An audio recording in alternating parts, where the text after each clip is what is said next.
I've been noticing something happening that I want to call the ChatGPT-ification of the internet. Because the experience of using ChatGPT is that you get this incredible black hole of knowledge that you can ask any question into, and you get a confident answer out of. To be honest, most of the time, that answer is correct enough. But if you are actually deeply knowledgeable about something, you begin to see the cracks. You realize that ChatGPT isn't some sort of incredible all-knowing God. It's really just a next word predictor, primarily trained by the data of every Reddit thread ever made. And those confident answers that you got are often just confidently wrong. But I don't think this is an AI thing. It's just that AI is trained to mimic humans, and humans love confidently wrong answers. Really, we just love any clear, easy answers to anything, because if something doesn't have a specific answer, it poses to send us into a deep existential dread, asking the question of why? Well, luckily for you, I've stared into the void of why long enough for the both of us, and enough that I consider myself to be one of those people that's actually deeply knowledgeable about something. That something is art history. Specifically, more mid to late 19th century art history, centered around the French academies.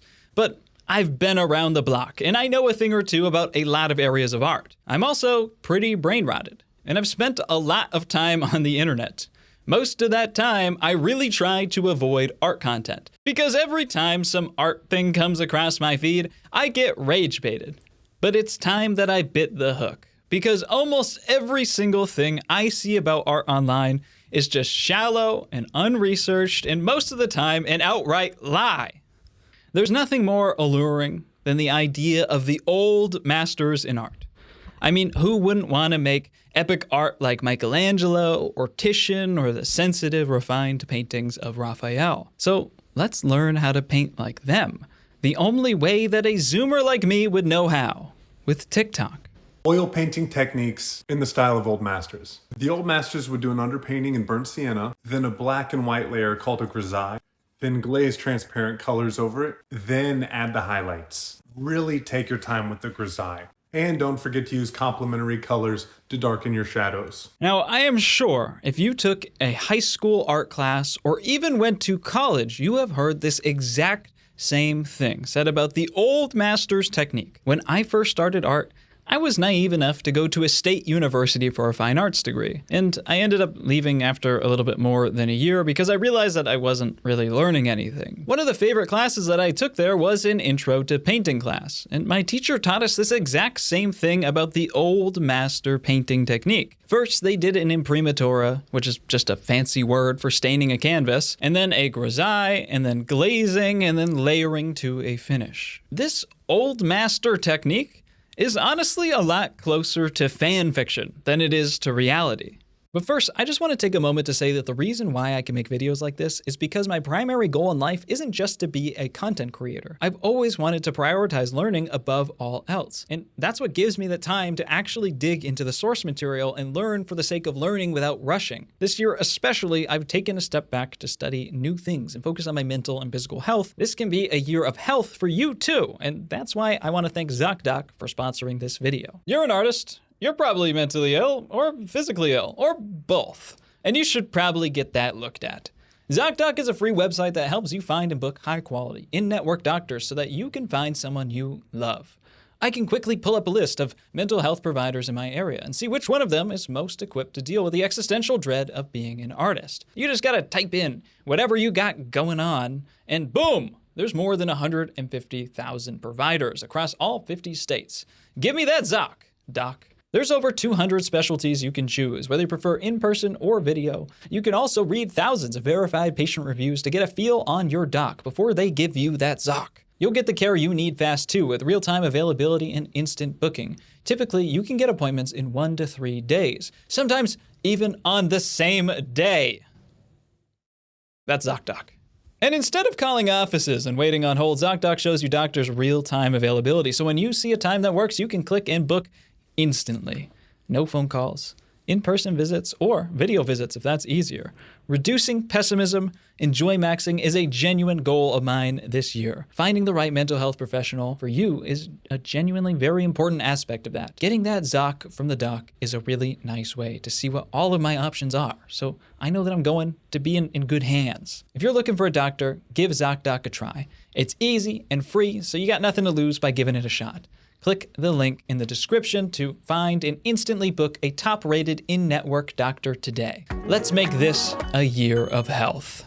Now, I have a lot to talk about with misinformation about art history online, but I want to hone in on this claim specifically today, because this procedural technique is such a broadly accepted first principle painting that I really rarely see it challenged. I mean, did Da Vinci, an artist from around 1500, paint the same way that Vermeer did in 1665? And did he paint the same way as Anton Raphael Mung's Bohemia painted in 1770, almost 300 years later after Da Vinci? And why the hell is a John William Waterhouse painting from 1888 being lumped into this?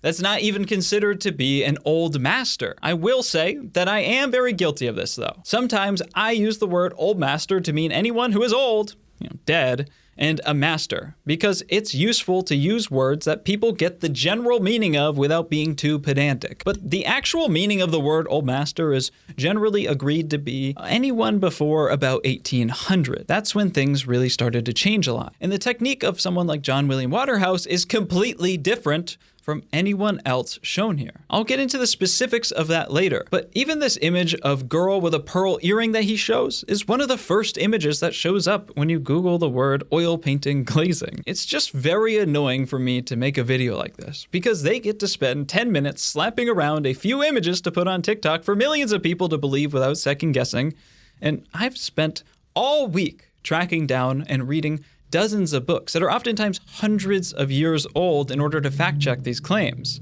All right, well, we've at least gotten an overview of this old master technique. I think we should really dig into this and learn what that step glazing is. That introduction that we just watched only had a few 100,000 views, but this one has almost 5 million on TikTok and Instagram combined. Let's watch. Let's do some more glazing. Glazing is when you apply several layers of transparent pigment on top of one another. The technique was originally coined by old Dutch oil painters who figured out that they could save a lot of money on pigment if they rendered down all of their highlights and shadows in just black and white and then glazed over with whatever color they wanted to use that was expensive to purchase or produce. When applying several layers of glaze and then also beefing up your highlights and shadows between these layers, artists also found that they were able to create a visual depth that cannot be achieved by just applying paint in that color to begin with. This is because of the way that light will bounce through all the layers of pigment and back through the eye, creating depth that we often see in semi-translucent objects in real life, such as human skin. This is why glazing is such an amazing tool for portraiture. I don't even know where to start on this one, to be honest, okay? Typically, old Dutch masters is referring to the golden age of painting, which is the 17th century, about 200 years after the period that we're talking about here when oil painting first started to get really popular. Again, though, I'll chalk that up to just being a casual use of terminology, because Flemish artists like Jan van Eyck did revolutionize oil painting, and that's probably what she's talking about.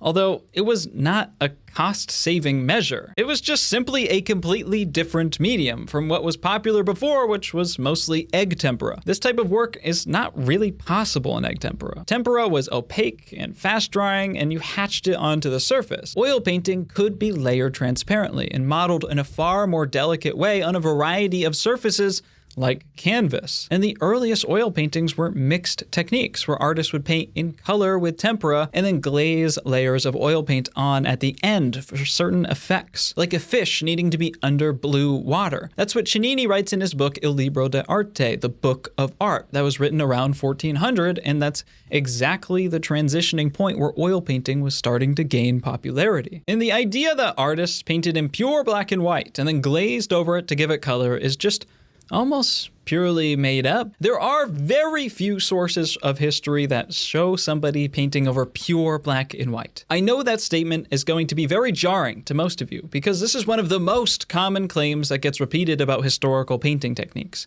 But again, this is just mostly made up fanfic that speculates at how the masters painted, without ever even looking to see if it was true. If you've learned how to paint through TikToks, you've been watching the Marvel movie version of art history. Glazing over pure black and white just doesn't really lead to good flesh color. Artists certainly have painted over brown or reddish underpaintings, hell, sometimes even green.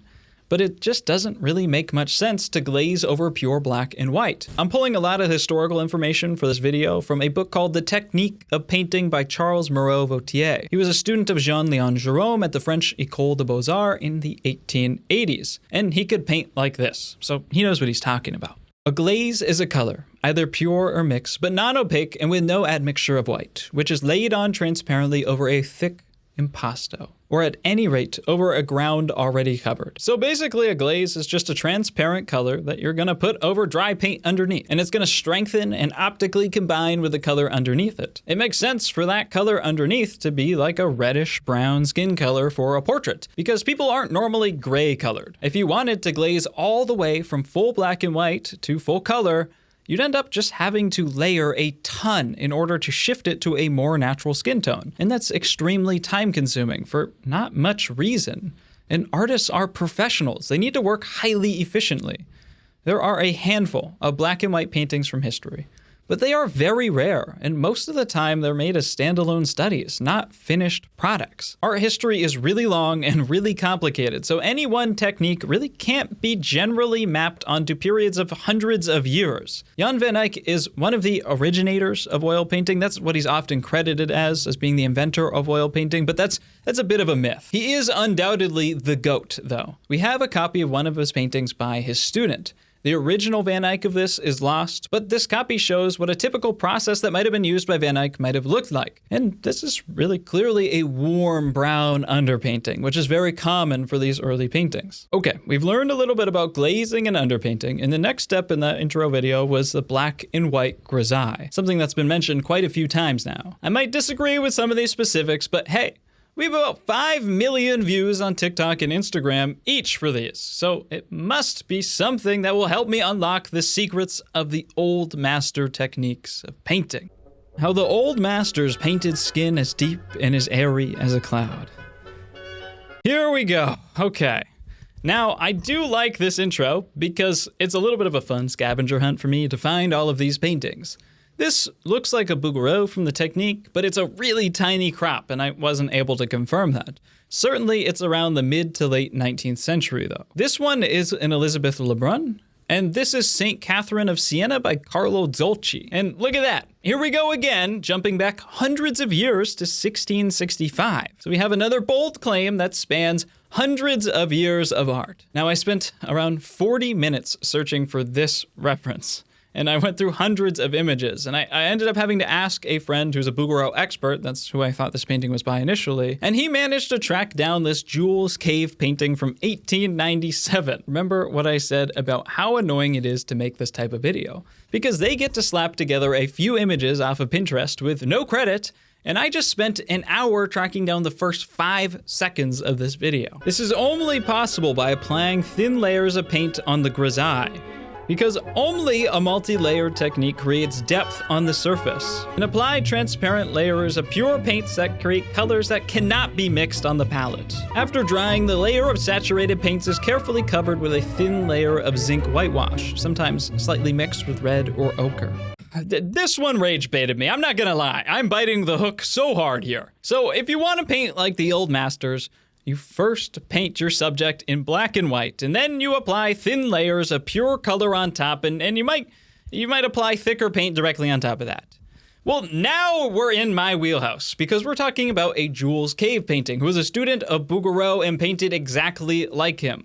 Bouguereau was one of the teachers who taught at Académie Julian, which is one of, if not the biggest Paris private art schools in the late 19th century. They were the academic style at the time. And the other important school at the time, one of the most important, was the École des Beaux-Arts, which was the official French government-run school. But many students would also go to both, and the style of painting, materials, and curriculum were basically the same. This is literally my area of research. I've dug extremely deep, specifically into Bouguereau. I've painted in the same technique and recreated some of his media mixes in a video that I made a while back, and it's that painting right behind me.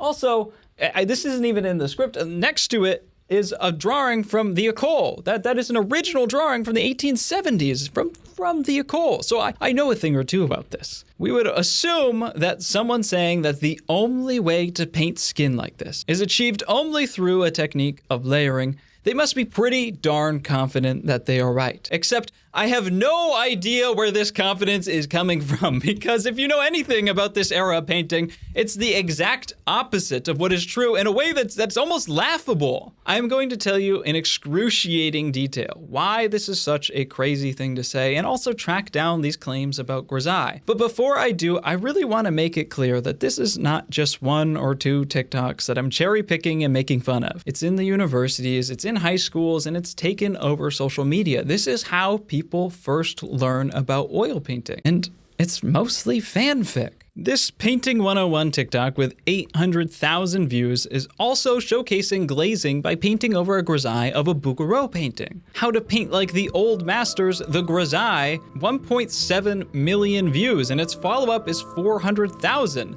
This is also painting a grisaille of a Bouguereau painting. Even many realist painting ateliers teach this approach. This is the School of Realist Art showcasing a grisaille of a painting of John Singer Sargent. And it's almost always 19th century paintings like these that they showcase on, which is the exact opposite technique that was actually used at the time. It's so far off. And in order to understand this, I want to take a step back here first. This Lebrun painting is a very good example, actually. If we look at the shadow areas of this painting, we pretty much always see a warmish, brownish undertone. These warm brown shadows are characteristic of pretty much any painting from the 18th century and before, because there was a lot of procedure before the 19th century in oil painting, although it still did vary wildly from artist to artist. Oil painting was relatively new, and chemistry was a developing science.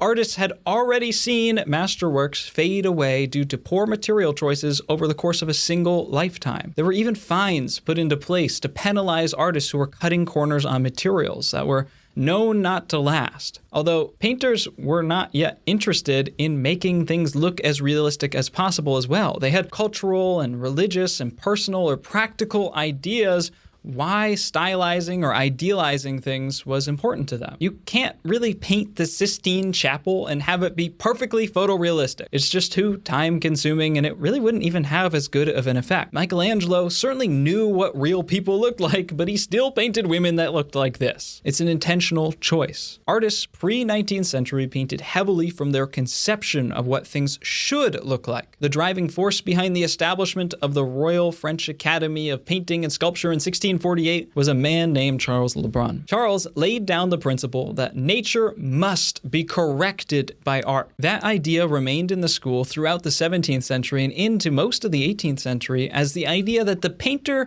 should be able to copy nature without looking at it. That's why a lot of 18th century figure drawings are super goofy looking and stylized. But the artists at that time thought they were improving nature. And this was useful for them because they were making a lot of work that was not heavily directly referenced from life models. So they needed to train the skills of being able to draw without directly copying a reference. Their goofy figure proportions were not only a piece of preconceived notion that they worked off of, it was like a practical skill that they were training as well. It was a style that was popular. There is an excellent story about Jean-Baptiste Audry, an early 18th century painter. He tells his student that if he wants to improve at color, he should paint flowers. So his student goes off and collects a beautiful bouquet of colorful flowers. And when he returns to Audry, he responds, "It was to form you in color that I proposed this study. But do you think that the selection you have made will further this object? Come, get a bunch of flowers which are all white." So a student does that, and Audrey places a light backdrop against the white flowers and explains to a student how to compare the relative groups of lights and darks. He put against the white of these flowers, which was very white, and the white of my palette, which, as he showed me, was whiter still. He made me recognize that at the same time that in this bunch of white flowers, the high tones which required to be touched with pure white were not very numerous, compared to the passages in halftones, and that it was this which formed the relief of the bouquet. And this is going to bring a tear to my eye. This is a beautiful lesson in painting that's fundamental for any painter. It's something that I constantly correct in my students' works. Being able to look at something that is white and recognize that even though it's white, it's not as light in value as the white paint on your palette is an extremely difficult skill for any painter to learn. Now, let me get to the reason of why I am reading this for you. After this, he made me sensible of the strong touches of brown in the center of the shadow, in places where there were not any reflections. And from Vautier's commentary as well, it should be pointed out that Audrey always used the word brown to indicate shadows, and this recalls the reign of the brown tone to color every kind of shadow. Before the 19th century, it was pretty much absolute dogma that all shadows were always to be painted as brown, so much that they referred to the shadows sometimes as the browns. It was a new idea in the 18th century that sometimes shadows might not actually be brown. They might be blue or green or anything. And we can see some of those ideas forming in the early 19th century when Delacroix writes, "From my window I see a joiner working, naked to the waist in a gallery. Comparing the color of his body to that of the outside wall, I notice how strongly the halftones of flesh are colored as compared with inert matter. I noticed the same thing yesterday in the Place Saint-Sulpice, where a loafer had climbed on the statues of the fountain in the sun. Dull oranges in the carnations, the strongest violets for the cast shadows, and golden reflections in the shadows, which were relieved against the ground. The orange and violet tints dominated alternatively or mingled. The golden tone had green in it. Flesh only shows its true color in the open air, and above all in the sun. When a man puts his head out of the window, he is quite different to what he was inside. Hence the folly of studio studies, which do their best to falsify this color." Now this is really cool. It's amongst the first wave of people discovering Impressionism about 60 years before the movement even starts. It's part of why there is a denotion between the old masters, which is a term used to describe artists roughly before the 19th century, and after. When you know these things beyond a ChatGPT level, it becomes very silly to say how to paint flesh like Carlo Dolci and Jules Cave, or how the old masters painted like Da Vinci and Waterhouse. That's like saying how to make dinner like the traditional Chinese and British cuisine. It's two completely different things. And I actually hate doing this because I'm explaining things from hundreds of years ago so that I can explain things, so that I can explain things, so that you can maybe understand what I'm next going to explain. And all of that is to break down a TikTok that had maybe 20 minutes of work put into it. Now, Audrey, the flower painting guy from earlier, is quoted condemning using a red-brown toning of the canvas, and he condemns painting in grisaille, both because they were unstable and ended up showing and changing the colors that were layered on top of them later. Now, the red-brown priming of paintings did continue to be popular past this point. And I think it would be fair to say that if grisaille is mentioned here, it means that there were probably some amount of people doing it in order for him to justify saying, don't do that. But it's difficult because here's the thing about language and history. Things change meaning over time. What we call a grisaille painting today is probably completely different to what people referred to in the past. Grisaille just means gray in French. They use it to describe gray things, not just black and white painting. The sky can be grisaille. In English, we're used to a very pragmatic application of language. A word has a specific meaning and it's used in a specific way. But in many languages, and just in older styles of writing itself, that's not the way that words were always used. I have an 1828 Encyclopedia of Portraiture, and it contains a definition of the word grisaille. Grisaille, painting in light and shade. By this word, one commonly understands a type of painting which one seeks to imitate plaster or marble bas-relief, including all the effects of light. At the Paris Stock Exchange, there are very fine grisaille works by M. Abel de Pujol, and I was actually able to find these Pujol paintings on the Louvre website. This is very clearly painted with much more than just black and white. The definitions of these words change quite a bit with time and with context. However, I am interested in challenging my bias and finding the truth. There is a very good first-hand account in this book of portrait painter Sir Joshua Reynolds from around the 1760s. It says he started portrait painting with nothing but flake white, lake, and black. Lake is a red color he is mixing in to give a bit of warmth to the otherwise gray painting. So when we're looking at older painting, especially 18th century and before, there was a lot of preconceived notion and procedure to how things were approached, but it still did vary a lot. And there probably were some people who did prefer a more monochrome approach, but it's very hard to find anyone painting in pure black and white because it's just something that doesn't really make a lot of sense. And that brings me back to this. Do you remember this painting that I showed you at the beginning, A Girl with a Pearl Earring by Vermeer? Well, this is more fanfic, so let's just do this one real quick. So they shot a bunch of lasers and magnets and stuff at this painting. I don't know, it's in a scientific paper in Nature. Vermeer applied underlayers with different colors and thicknesses in various parts of Girl with a Pearl Earring. Black on one side of her headscarf, black beneath the background, and light pinkish yellow beneath her skin. Big surprise! He painted skin color in a skin color area first, even though he was going to glaze or paint directly more complex stuff on top of it. Because I know that this is a bit fallacious thinking, okay? But humans aren't grayscale. It just makes sense. When you glaze a color on top of another color, it shows the color underneath. If you are trying to make rich, voluminous skin tones, then glazing on top of gray just makes the color that you put on top of it more gray. It's not that hard to understand. So if you're going to work in this more layered approach, it made sense to work in colors that approximated where you would wind up in some way. Many artists would call this working in dead color, basically just a more muted version of the final painting. In the Practice of Oil Painting by Solomon J. Solomon, it is not recommended to work in white, red, and black like Sir Joshua Reynolds, but to also mix in some blue or green as nature suggests. And Solomon has this to say about it. I repeatedly insisted on the extreme difficulty one has to overcome the moral influence of what is under one's eyes. In most hands, the black and blue underground would lead to a cold blackness throughout. This is the main object to Grisaille, but is to be overcome by approaching fuller colors by degrees.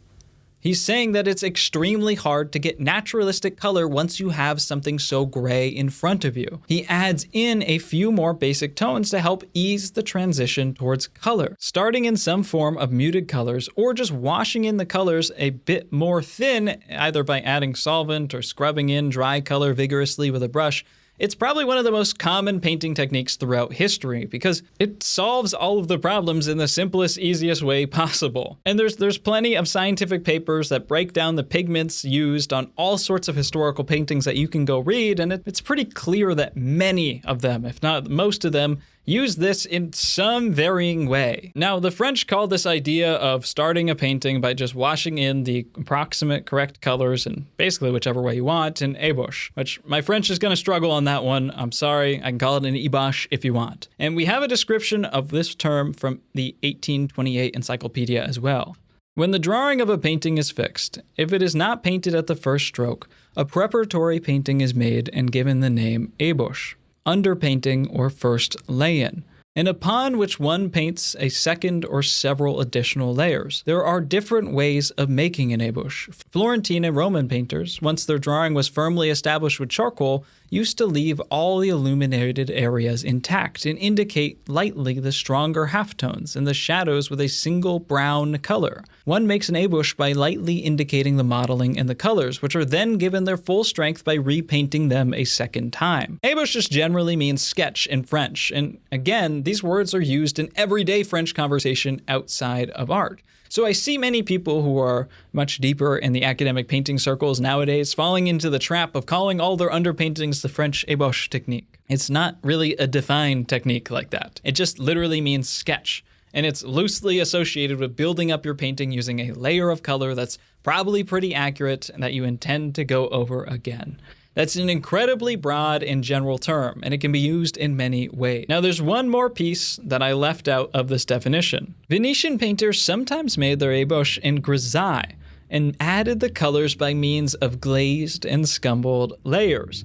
Finally, the Venetians sometimes made their ebauches in tempera and repainted over them in oil. This practice is very good for the preservation of color. The ebauches of great masters are highly sought after because one hopes to discover the secrets of their art. And from the section on glazing, Venetian, Flemish, and Dutch painters frequently employed this method with great skill. It is even said that some paintings by Titian were first painted in Grisaille, and that it was through the aid of glazes applied with great care that the painter succeeded in giving them the gentle liveliness of color which so greatly charms. It is believed that the flagellation of Christ by this master was executed largely in this manner. Well, did I just discredit this entire video that I just made? I don't know. I'm still kind of writing the script, and I'm just speaking into the future through myself tomorrow when I do film, or today, now, I guess. Did Titian make this painting in monochrome before glazing color? I don't know. And it would be really stupid of me to make any assertions based just off of what I see. So I tracked down the National Gallery Technical Bulletin on the technique of Titian, which states, Titian's painting technique fascinated artists and collectors even in his own lifetime, and it was to have an exceptional and continuous influence on the subsequent history of European painting. Over the centuries, however, myths inevitably developed as to how he achieved his atmospheric landscapes, his sumptuous textiles and furs, and above all else, the vibrant warmth of his depiction of human flesh.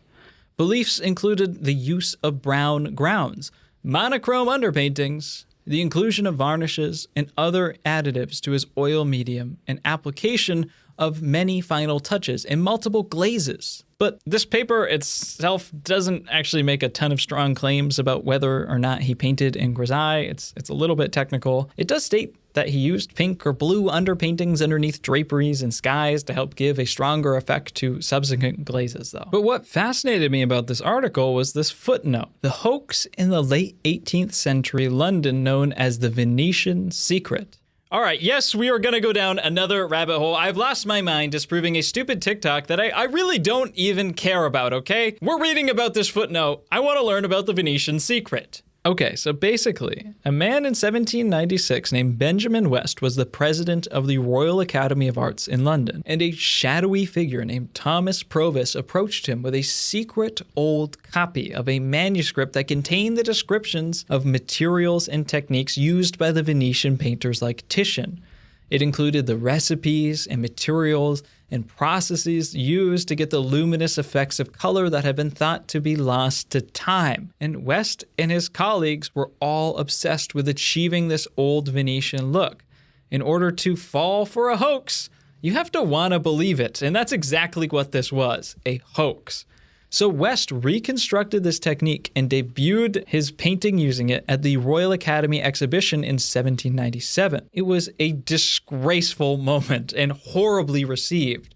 This was supposed to be a bright daytime sky, but it looked like nighttime. One critic said the coloring of this picture is so irreconcilable, in our opinion, to what is harmonious or requisite, that we shall forbear to enlarge upon the comment. It appears to us as if all parties from heaven and hell had been soused over the head and ears in the juice of pickled cabbage. At the root of the unease about this year's color lay the question of naturalism versus artificiality. Rather than following recipes, observers wish that our artists of the present day would pay a little attention to nature. Genius could not be bought in a color shop. Okay. This is awesome. I don't have access to the book that was written about this. I did actually just buy it, but it won't be here in time for this video. I wanted to know what this fake secret recipe that ruined all of his colors was. And luckily there was a New York Times article that quotes this. According to Farrington, the secret had 3 parts: a dark ground base, a thinly mixed paint using linseed oil, and the use of Titian shade, a mix of Prussian blue and ivory black, over which a thin glaze of bright color was applied. So this tradition of fake old master glazing Grisaille techniques has been around for a long ass time. And they might have gotten Benjamin West, but they won't get me on this one. To be honest, I don't know if Titian used a monochrome painting or not, but I look back at all of this and realize that it's really not relevant to this TikTok at all. I'm just kind of going insane. Venetian painters in the Renaissance might have used some monochrome approaches. That's perfectly possible. But if you have to go back 400 years to find an example of the technique from the actual reference that you're showing, You might just be wrong, and that's the whole point, okay? Now that you guys have all this historical context, I need to introduce you to the ideas of modernism, and not that type of modernism, just the 19th century in general. It's kind of funny to say that modernism might have started with Jacques-Louis David around the 1780s, but in some ways it did. David made huge changes to the world of art. He was tired of the frilly and imaginative and playful French painting going on for the first half of the 18th century. He basically came in and said that French painting was too gay, and he wanted to return to nature, return to monkey. Painters desired to go back to nature, to the study of the model, but as David said, by the way of antiquity in the raw. Once more, the coldness of sculpture invaded painting. Blocking in and underpainting were abandoned. A drawing was made with a slight rubbing of castle earth, and on this the artist painted directly and in detail. That's right, the guy who painted works like these wasn't really doing the whole underpainting and layering thing. He would just paint it piece by piece directly by putting paint from the brush onto the canvas. There was big changes in France at this time, and there was a complex political and cultural movement going on that was heavily rebelling against complex procedures and processes and preconceived notions of the ways that things were, and David was at the center of that. But Jake, you say? Ingres was a student of David, and he painted Le Grand Odalisque in Grisaille. I took one art history class, and I now think that I know everything. All right, well, thank you. You played right into my trap card, though. I've been holding on to this paper for years, waiting for this moment, and now I've created the perfect straw man in my head to destroy you with. If you find a black and white painting from history, it is a good idea to check if there is a full version of it in color. And wouldn't you know, here is Le Grand Odalisque in full color. Why would somebody make a separate full Grisaille painting on the side? Well, typically, painters would paint a second black and white version after the finished full color version in order to give an engraver to make prints out of.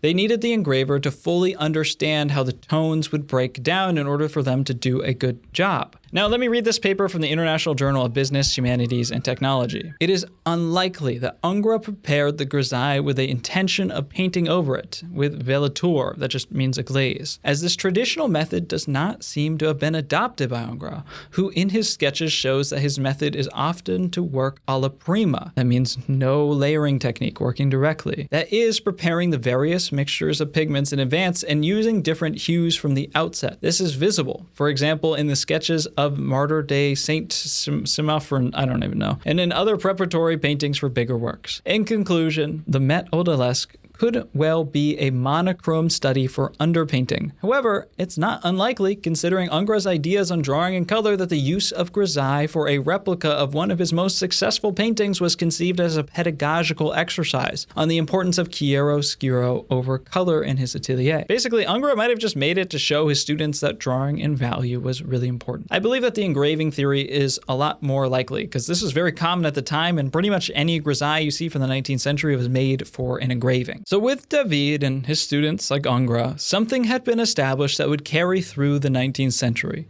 Painting in a layered technique was old-fashioned and not naturalistic enough. Instead, painters would paint à premier coup, which is French for the first attempt, the first stab. Our 1828 encyclopedia defines it as to paint at the first stroke is to paint directly on the canvas or panel without preliminary underdrawing. Painting at the first stroke or without underdrawing greatly favors the brilliance of the coloring and the preservation of the colors. That's saying that all of this underpainting and Grisaille stuff makes the color worse. But I thought that was the only way to achieve colors like the masters. Painting à premier coup is just basically another word for direct painting. It means you try to get the right color on the first try. And you might miss it, but you can just scrape it back and try again. Or just paint another color directly on top of it. There's no complex layering techniques with transparencies and procedures. And artists might paint for a day and then not get back to the painting until after it's dry because they were busy, and then they start painting it again. That's technically another layer, but they're primarily working in an opaque fashion. And this is where language gets a bit tricky, because the automatic translation of painting à premier coup shows that it was painting without preliminary underdrawings. But that's not true. Artists would almost always make a drawing in charcoal first and then paint over it. It's translating sans Ebauche, which we know just means no underpainting, because Ebauche is just the general word for sketch. And I leave this specifically in because I want to point out how tricky it is to follow the meaning of a term over hundreds of years in multiple languages. It's one of the most overlooked aspects of researching art history, because we live in a society that likes concrete definitions and hard answers on everything. But that's just not always the way that it's been done. All academic painting in the 19th century pretty much tossed out the old master techniques. The vast majority of any student education at this time was just drawing and painting the nude figure. They worked at a large scale, and they had a strict 24-hour time limit over the course of a week. If you didn't finish the figure painting at that time, you would move on to the next painting. They would spend the first day or two just drawing in the figure before painting. That means they only had like 3 or 4 days to paint an entire figure. And this is like a 3 foot tall, it's almost 3 foot tall, big canvas. You cannot do layered glazing approaches in this time frame. But look at the incredible results they were able to get from this anyways. The color is actually far more naturalistic than anything you'd see with a glazing approach. But a lot of that wasn't because glazing is the wrong technique, it's just because in the 19th century they started to realize that color was something that interacted with the world around them. It wasn't something that was fully procedural, and if they wanted something to look natural, they needed to represent what they saw. Now, many paintings like this one are from Academy Julian. And that's where Bouguereau taught, and that's where Jules Cave studied. And we're full circle, baby. We're back. I looped you on like a 400 or 500 year history tangent, and we're back. Let's go. So now we can finally break down Bouguereau's technique and Jules Cave, and I'll just epically own this TikTok super hard. But probably, I just want to say there's probably a few of you who don't think I've gone into enough detail to be convinced of this yet. So I'm actually just going to fire off a few more things real quick about this. First, there's this guy named Edward Pointer who trained in France, and then he went to England in the 1860s to help reform their education program, because basically England just sucked at training good painters compared to France. So here's what he says. Now, almost every painter has his pet system of painting. There are all sorts of schemes for underpainting, glazing, scumbling, and 100 other processes which are calculated to give transparency to the shadows, brightness to the lights, solidity to the masses, and I know not what. The impression apparently being that solidity and transparency are to be obtained by some trick of painting, rather than imitating the aspects of nature. But with all this, the student has nothing to do. It appears to me obvious that if in making his study, he can so match his canvas, the colors and tone of the object he is painting, that an exact resemblance will result. Nothing further can be wished for. If this is achieved, the object will appear solid and the shadows will appear transparent as a matter of course. The intention is to train the student's eye so that he shall be able to see and see at once the tones and colors of the model. And if he is always painting colors which he does not see, with a view of correcting them afterwards by glazes and other methods, what probability is there that he will even see color truly? His only chance is by matching each tint in each gradation of tint to gain the necessary practice in seeing, which is the all-important matter. It is his eye which he must educate to learn the art of painting. The right tones placed in the right places, and the work is done. That is the whole mystery of painting for a student. Aided by his previous practice in drawing, the hand will certainly educate itself with the eye. Okay, here's another. Julien Alden Weir, who studied at the École des Beaux-Arts under the teacher Jean-Léon Gérôme, the same teacher of Wattier. He wrote in a letter to his parents this: "When one draws tolerably well from life, which of course is to be judged by the professor, then he goes to painting, by only doing a part, a head, an arm, a torso. And what is the great merit of the strength of the French art is that the student has his palette and color and studies to paint what he sees, without any receipt or Mother Goose's remedy. Or, in other words, to represent what he sees honestly with solid painting." Receipts in this context means process. And no Mother Goose's remedy means no fairy tale fan fiction tricks. Basically, students don't have any particular way that they're forced to do something. They just have to paint what they see. That's what academy practices were at the time. And another account of Jérôme's atelier, same place as Julien Alden Weir, tells this great story. Eden had made his drawing on canvas. He had fixed the charcoal by spraying it with a mixture of shellac and alcohol used for that purpose, and then had given way in an exaggeration of Millet's methods to his fancy by washing in the color transparently in the richest hues. The man's hair became deep purple, his tawny skin glowed with warm tones, and when Jérôme quietly stepped behind Eden, "Do you see the color of that model like that?" queried the master. "No, not exactly," replied Eaton, alarmed, for there was a shade of the severity for which the master had noted in the simple question. "I am simply preparing it in this way to paint over it solidly." "Prepare nothing. Paint," replied Jerome as he passed on. And this is not some niche teacher. Jean-Léon Gérôme is probably one of, if not the most, academically respected and highest held art teachers of the 19th century. It's right up there alongside Bouguereau. He painted in an impossibly delicate way, and the technique across Parisian schools in the 19th century really didn't vary all that wildly. This was very standard practice. This is how they painted in the 19th century. And we also have a quote from Vautier's book. "The painter must not, be it understood, work exclusively with glazes. They must be looked upon as a special resource possible in oil painting, and not as a process sufficient in itself. In oil painting, it will be found that glazes, which give an appearance of depth and mellowness, should not be used to represent opaque and non-luminous objects in full light. They are useful to vary execution. Without glazes which bring out its peculiar charm, oil painting loses one of its most precious qualities. At present, glazes are very little used, and indeed, ever since the time of David, they have been generally despised in studios.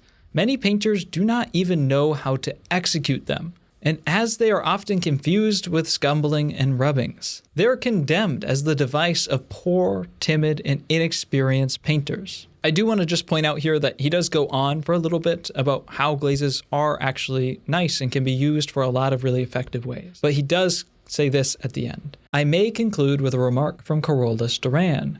Glazing should be a resource, not a method." Another book, The Painter in Oil from 1898 by Daniel Parkhurst, a student of Bouguereau at Académie Julian, said, "Glazing is little used nowadays compared with what it once was.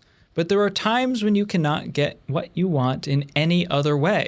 And when you are sure that glazing is the only thing which will give you a result, the only law for painters comes in.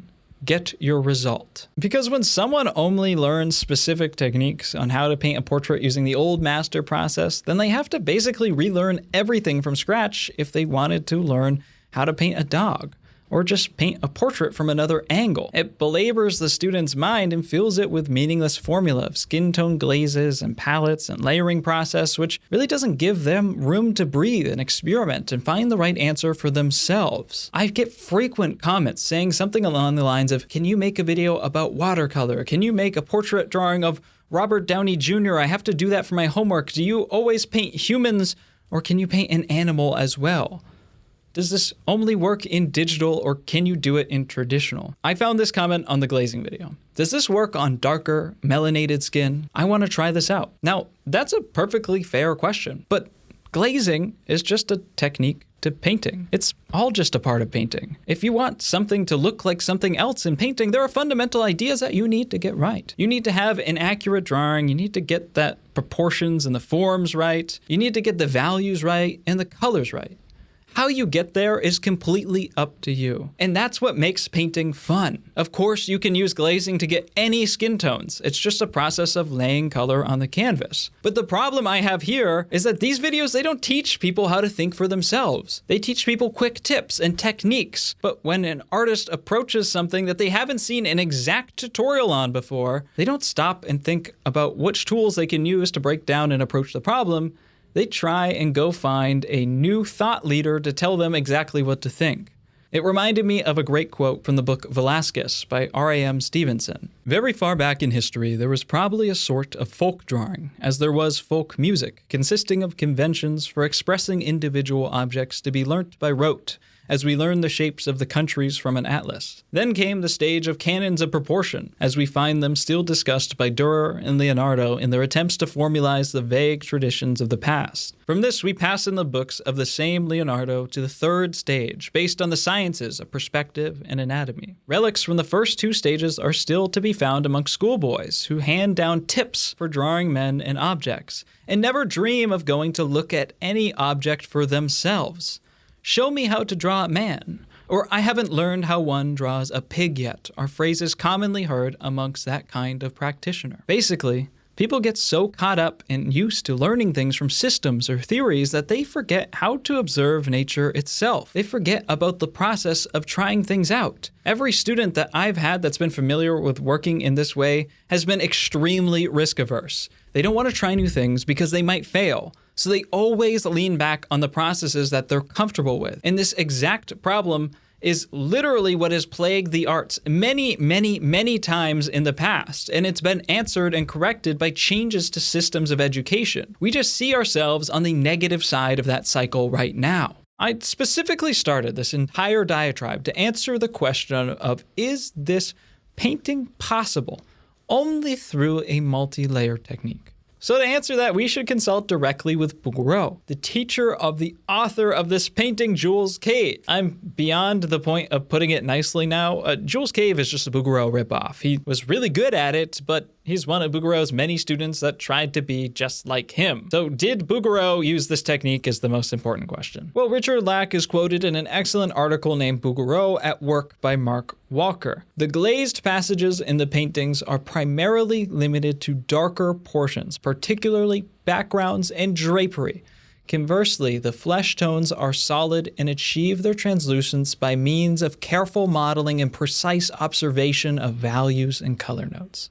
And this technique, or whatever you want to call it, of how Bouguereau painted by putting washes and glazes in areas like drapery or the background in order to change a color, that's consistent with all of art history. It's especially helpful to use glazes to correct the color or the tone of a passage, or to use them to strengthen a color of something really saturated like blue drapery or something. But Bouguereau didn't frequently use these in the flesh, which was painted directly without any sort of particular process, just like pretty much everyone else did at the time, and honestly a lot throughout history too. Now, some artists, and especially those who trained in the first half of the 19th century, like Bouguereau, typically did favor starting with a brown wash in the shadows. And this is definitely consistent in a lot of Bouguereau's work. You can see this. But this isn't so much a specific brown underpainting or imprimatura technique. It's just a helpful thing to do to group all of your shadows together, and would have been done in a very casual, quick way on a white or gray canvas. It was also done alongside that typical idea of the French Ebauche, which is just casually washing in all the approximate colors at the beginning of your painting. A good example of the Ebauche actually is John William Waterhouse, who we mentioned all the way back at the beginning of this video. We can see that he actually has a lot of great sketches and working methods that we can look and see this very clear, thick, full color block in with. This is very typical technique for the time, and again, it was a technique that was used probably a lot throughout history. People have been critiquing exceptional artists like Bouguereau for using gimmicks to achieve a specific look since the beginning of time. A frequent critique of Bouguereau was that he got his exceptionally soft and beautifully modeled skin tones by badger brushing, which just means basically using a very soft brush, and at the time it would have been made from badger hair, to blend everything together, like an airbrush. But Bouguereau, being one of the most successful artists and teachers at the time, is academic technique, and he was very consistent in how he painted with academic technique. There was really little to no soft blending of paint at this time. Artist Emile Bayard writes, "There has been talk of badger blending, which still amuses the artist, since he has never resorted to this technique." Judging from photographs of the painter in his studio, Bouguereau appears to have used the standard round and flat white bristle brushes commonly used for oil painting. Lovis Corinth observed that the artist generally preferred wide brushes. He also used a palette knife for scumbling color into landscape passages, and for painting fine details, a maul stick. You can look for magic in the tools and materials and processes all you want in these artists. But the closer you look, the simpler it will get. That's what's so deeply fascinating to me about 19th century art, and it's why I find it incredibly laughable when people try to ascribe these esoteric, complex procedures to the art of this time, because it shows that they have no understanding of history, and they're so caught up in procedure that they've forgotten to open their eyes and look at the world in front of them. They're blind to the fact that the procedure that they are prescribing is the exact one that people were so unsatisfied with that they had a literal revolution over. Much of what has consumed our education is painting shadows on the cave wall of art history, when in fact, there's just no need to. But people seem to be hooked on the overconsumption of pragmatism. They're looking for a needless procedure or a step-by-step tutorial on how to tie their shoes every morning rather than just memorizing a basic knot once. It results in people who feel lost. They feel like the old masters had some sort of divine skill or a secret technique that they could never even understand the path to achieving. And most unsatisfactorily, it leads to people being risk averse and resistant to new ideas, which I think are especially poisonous to artists. My intention here isn't to tell anyone to paint in any sort of particular process, but instead, you should avoid people who spread these dogmatic idealizations of the past. We should always question things that are commonly accepted as absolute truth, because a lot of the times they're just rumors which have been passed down from generation to generation without anyone bothering to stop and ask, why?